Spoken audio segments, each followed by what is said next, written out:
Selamat sore Ibu Guru dan teman-teman. Perkenalkan, nama saya Jordan Narasana Lingga. Saya berasal dari kelas 10 4 SMA Negeri 1 Kaban Jahe. Di sini saya akan memaparkan sedikit materi saya, yaitu faktor-faktor produksi. Pertama, apa itu faktor produksi? Faktor produksi adalah segala sesuatu yang kita butuhkan untuk melakukan kegiatan produksi.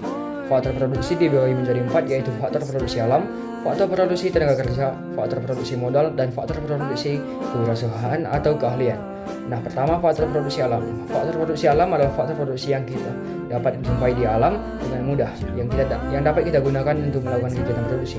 Faktor produksi alam dibagi menjadi 5, yaitu tanah yang dapat kita gunakan untuk membangun sebuah kegiatan produksi, membangun pertanian, dan membangun jalan raya. Kedua, air dapat kita gunakan untuk menjadi pembangkit listrik. Ketiga, udara dapat kita gunakan untuk memutar kincir angin. Keempat, ada sinar matahari yang dapat sangat membantu dalam kehidupan manusia dan tumbuh-tumbuhan setiap harinya. Kelima, ada barang tambang yang sangat berguna untuk menjadi bahan bakar seperti minyak, bumi, dan batu bara. Dua, faktor produksi tenaga kerja. Faktor produksi tenaga kerja adalah insan yang secara langsung maupun tidak langsung melakukan kegiatan produksi.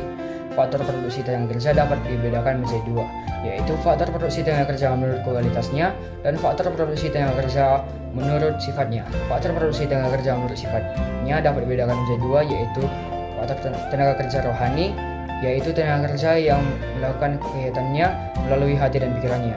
Dan kedua, tenaga kerja jasmani yang melakukan pekerjaannya melalui fisik.